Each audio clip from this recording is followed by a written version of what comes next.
Bonjour tout le monde. C'est un honneur pour moi de pouvoir présenter le plan, en gros, le plan de certification CAN-BIM qui vise les individus, les entreprises, les maisons d'enseignement, les formations, etc. Je vais vous présenter ça en quelques minutes ici. Puis suivra par la suite la cérémonie des certifications. Donc, ça va vous permettre de comprendre un petit peu à quoi on mène. Quels ont été les critères qui ont permis de certifier les individus, les entreprises, puis les maisons d'enseignement, ainsi que les programmes là, par la suite. Donc, c'est Clipper. Donc, au fond, je suis ici comme représentant du comité éducation et recherche de CAN-BIM pour vous présenter les derniers développements, les nouvelles du comité. Tout d'abord, il y a une nouvelle importante cette année qui est que la poursuite des démarches de l'année dernière, c'est-à-dire que Building Smart et CAN-BIM sont en train de s'aligner le plus possible pour offrir des critères et des benchmarks plus cohérents et plus alignés avec ce qui se fait au niveau international.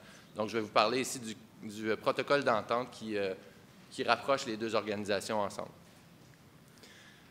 D'abord, les leviers du progrès. Il s'agit d'avoir des critères qui ont permis à CAN-BIM d'établir un cadre cohérent pour la certification des individus et des organisations partout au Canada. J'ai laissé ici les marques en anglais pour que ce soit plus clair pour tout le monde. Donc, en cours d'année, le comité CAN-BIM et Building Smart ont travaillé main dans la main à développer des objectifs et standards nationaux vers une intégration, pour permettre une intégration des programmes éducatifs, tout en assurant une pertinence globale pour les professionnels canadiens du domaine et en s'harmonisant avec les standards et les meilleures pratiques dans les activités internationales.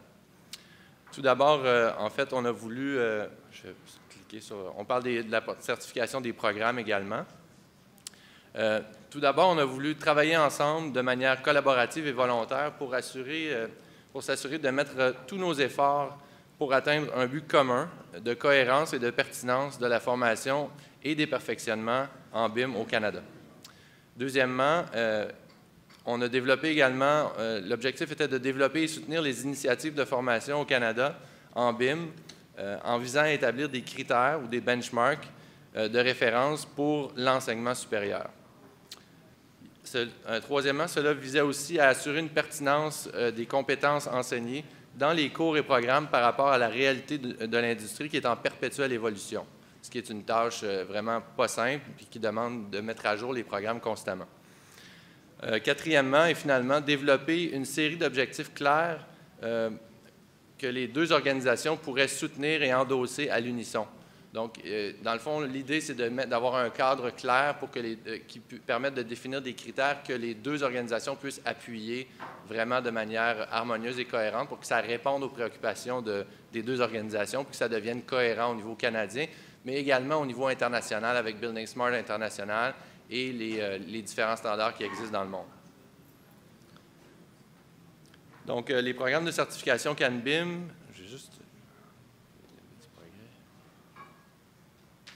il s'agissait, dans le fond, d'aligner les niveaux de fondement de la formation pour les logiciels et la gestion.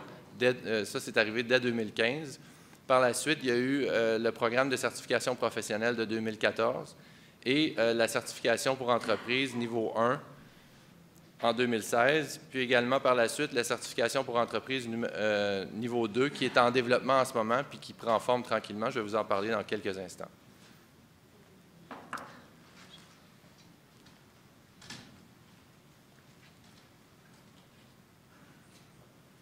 Donc, premièrement, on va parler de la certification professionnelle. Je vais vous parler des critères. Dans les quelques minutes qui vont suivre, je vais énoncer les critères qui permettent de certifier à différents niveaux les professionnels. Donc, on a différents niveaux. Ici, vous voyez, il y a le niveau élémentaire, le niveau intermédiaire, expérimenté et avancé. Avec les fondations, ici en bas à droite, vous voyez les fondations de la certification. C'est la théorie, les logiciels et les habiletés de gestion dans le cadre du BIM. Ça, c'est vraiment pour les pré-professionnels, c'est-à-dire que les personnes qui sont à l'université ou dans des collèges qui sont en train de se former dans une carrière de technicien ou de professionnel, on veut que ces trois fondations-là fassent partie de leur formation pour pouvoir être certifiés. Par la suite, au niveau professionnel, c'est-à-dire ceux qui possèdent soit de l'expérience ou de l'expérience et de la formation, il va y avoir 4 niveaux, en fait. Le niveau professionnel 1, il y a 67 personnes de certifiés jusqu'à présent. Le niveau professionnel 2, où il y a 137 personnes. Puis par la suite, un niveau plus élevé qui est le niveau expérimenté. Niveau professionnel 3, il y a 39 personnes de certifiés jusqu'à maintenant. Et le niveau avancé, où il y a, on appelle ça les niveaux professionnels certifiés, ou Certified Professional, qui compte actuellement 27 personnes certifiées. Donc, ça fait le topo de ce qui a été fait jusqu'à présent, puis ça permet de voir assez clairement quelles sont les marches du podium là, pour se rendre à la certification complète. Maintenant, on va parler de la certification d'entreprise, qui, je le disais tantôt, est partiellement développée. Alors, tout d'abord, on a les entreprises suivantes qui ont le niveau 1, qui est automatiquement atteint lorsque une compagnie ou une organisation compte un minimum d'un employé certifié à chacun des 4 niveaux de certification professionnelle CANBIM. Puis les entreprises qui sont représentées ici ont atteint ce niveau de certification. Par la suite, on a aussi le niveau de certification d'entreprise CANBIM niveau 2 et 3, qui est actuellement en développement et pour lequel on est en train d'analyser les points suivants qui feront partie de manière articulée de la méthode de certification. Donc, on parle de les compétences de l'entreprise, la certification niveau 1, compétences d'entreprise pour le plan, celles qui ont un plan pour une stratégie de formation du personnel, et les mesures pour faciliter l'adoption à l'interne, les processus et les procédures. Par la suite, on a les outils, les stratégies et l'infrastructure utilisées pour mettre en place les projets BIM, la conformité des méthodes, des processus et des standards, puis les procédures d'évaluation interne pour faire en sorte qu'on ait une conformité puis une vérification de la qualité qui se fait au fur et à mesure. Finalement, on va aussi évaluer, pour pouvoir certifier une entreprise niveau 2 et 3, les projets qui ont été complétés et les études de cas qui ont été réalisées pour valider puis faire l'analyse post-projet de ce qui a bien été, de ce qui a moins bien été dans les projets. Donc, ce sont tous ces critères-là qui vont rentrer dans l'analyse de certification pour le niveau 2 et 3 pour les entreprises. La certification de formation CANBIM, maintenant, ça touche vraiment les maisons d'enseignement, puis les formateurs indépendants, les formateurs internes aussi, comme les entreprises qui ont leurs propres formateurs à l'interne. L'objectif ici, on a plusieurs catégories, les cours et programmes académiques déjà certifiés. Donc, on voit les cours qui ont été certifiés jusqu'à présent. J'ai laissé les marques en anglais pour la clarté pour tout le monde. Donc, les organisations qui sont là possèdent des programmes qui ont été certifiés dans les 3 dernières années.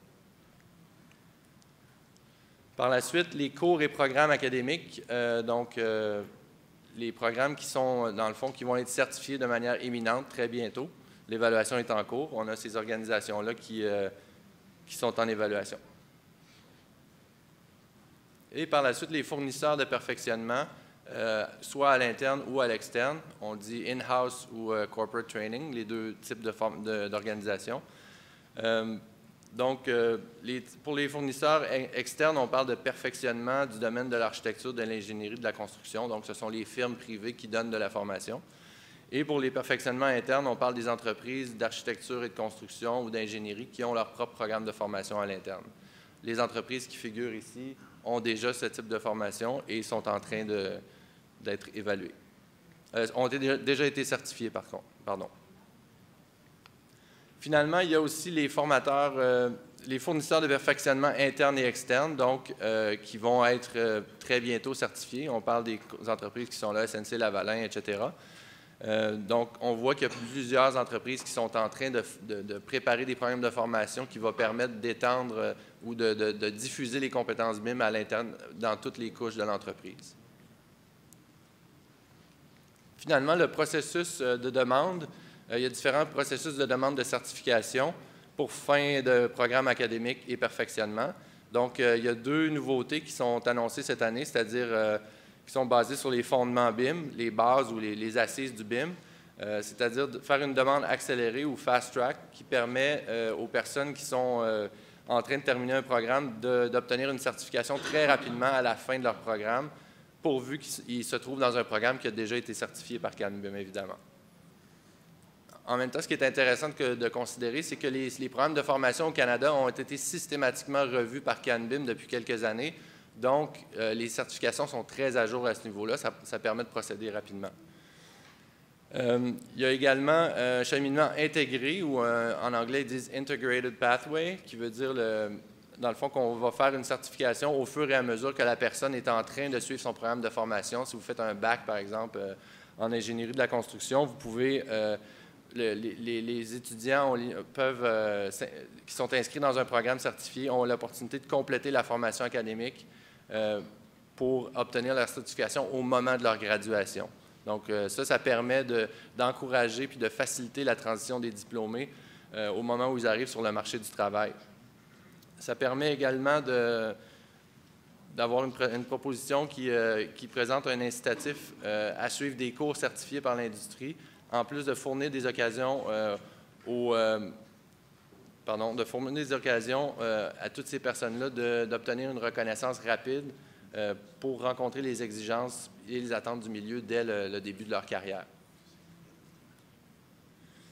Finalement, l'objectif de toute cette démarche-là, au fond, c'est de renforcer l'écosystème BIM au Canada, de faire en sorte que l'alliance entre CANBIM et Building Smart puisse se développer en une seule et unique certification et qui fera en sorte d'intégrer les qualifications de Building Smart à la certification CANBIM, tout en s'alignant sur la certification émergente de Building Smart.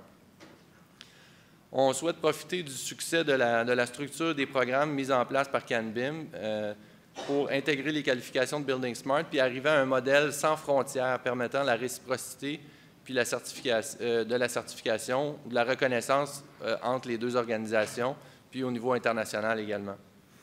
Donc, on profite des acquis mis en place par CANBIM puis de la structure reconnue qui a déjà un succès intéressant pour l'étendre à diverses organisations puis au niveau national complètement partout, de sorte que ce soit cohérent puis facile à lire pour les organisations, les entreprises.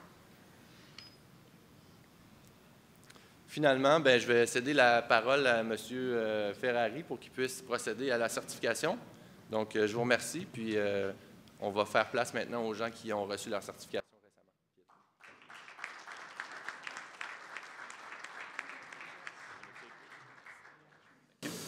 Thank you, Simon. It was interesting. Merci, Simon. C'était intéressant de voir ma présentation présentée en français. Merci beaucoup, Simon. Il a si bien fait ça. Merci d'avoir fait la présentation de nos programmes. Alors, on en arrive à la fin de la mise à jour au sujet de la certification, si l'on veut.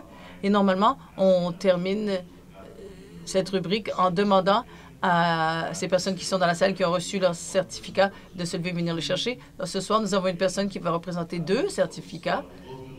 Alors, on va passer à travers la liste. Comme Simon l'a mentionné, il y a plusieurs niveaux, évidemment. Et pour cette ronde-ci, en fait, c'est vrai pour toutes les rondes, nous avons une série d'évaluateurs qui ont atteint le plus haut niveau de certification, c'est-à-dire le niveau CP. Et cette fois-ci, nous avons ces 6 individus. George est dans la salle, si je ne m'abuse. Merci, George. Merci à nos évaluateurs. Il s'agit d'un processus où la demande est révisée pour qu'on analyse la conformité. Ensuite, on donne ça aux évaluateurs. Et toute sélection pour la certification, tout doit être anonyme pour qu'une certification soit affectée. Et aujourd'hui, on est heureux de vous annoncer que nous en avons plusieurs qui nous proviennent de... Attendez, je vais reculer dans ma présentation. 27 demandes reçues pour cette ronde, parmi lesquelles 16 ont été émises après la conformité de la soumission et l'évaluation de la part des évaluateurs. Alors, pour le niveau 1, professionnel numéro 1, nous avons 3 récipiendaires, un de Turner Fleischer, un de Herald Engineering et un de Globally Training. Je ne pense pas que ces individus se trouvent dans la salle, mais toujours est-il, nous allons leur faire part de nos félicitations de façon métaphysique. Voilà. Passons à eux. Numéro 2, 7 récipiendaires. Voici, vous en voyez la liste ici. CHM Hill, Turner Fleischer ABI, l'Université de Toronto, Next Architecture, H.H. Angus. Et il y a des demandes importantes de demandeurs sur le plan international. Et à la dernière ronde, je pense qu'il y avait quelqu'un du Brésil, quelques-uns d'Inde. Et on commence à voir toutes sortes de choses d'Espagne aussi. Bon, cet individu n'est pas là non plus, mais on va lui envoyer. Niveau 3, un récipiendaire de Turner Fleischer, Andy Young, et les deux derniers. Une personne qui est ici, Gary McCauley, Casey in Architecture, Interior Design and Planning, et Dominique Statelli de SNC Lavalin. Ce que j'aime là, ce que j'aime dire à propos de ces demandes, c'est ce sont pour des... c'est des gens qui ont reçu 2 pour Gary et 3 pour Domenico, et ils ont grimpé et ont atteint le stade suivant. Ils ont pris de l'expérience et je pense que ils ont fait ça en quelques années, donc ils ont accumulé cette expérience supplémentaire, ont soumis leur demande pour une hausse, si on veut, et sont rentrés au niveau supérieur CP. Donc, je vais quand même nommer plusieurs personnes. J'aimerais référer à notre ambassadeur, Daniel, si vous voulez bien vous approcher du micro pour présenter ces certificats.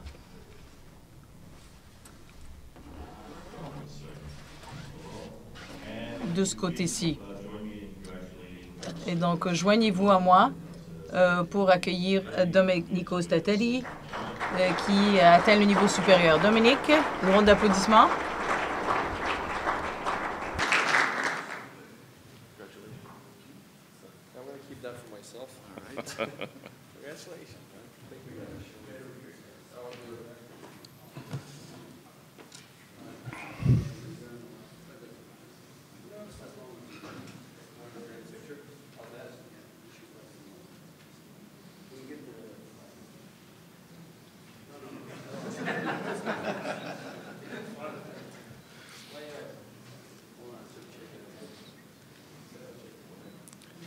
You know, earlier today, Vous savez, plus tôt aujourd'hui, Daniel est accompagné de son père ce matin.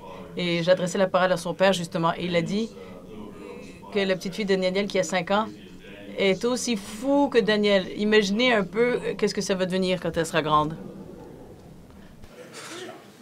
wait, gentlemen, don't go very far, both of you. Bon, n'allez pas trop loin, ni l'un ni l'autre, là, vous 4. Et d'en arriver à cette certification CP, Domenico est la 4e personne à atteindre le numéro 1 pour SNC Lavalin. Alors, avec ce CP, SNC se joint aux 5 autres compagnies au Canada qui ont réalisé la certification du numéro 1, niveau 1, pardon. Écoutez-moi, là, c'est à vous que je m'adresse, là. Vous êtes sous les feux de la rampe. Alors, SNC Lavalin se joint aux autres compagnies pour ce qui est de la certification niveau 1 professionnel.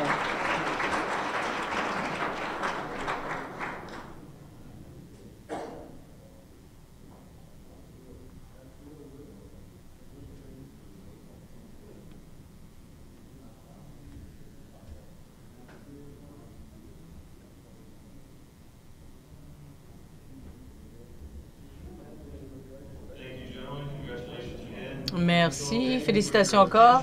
Domenico, merci de votre attention. Merci d'avoir pris le temps. Et je cède la parole à Sébastien.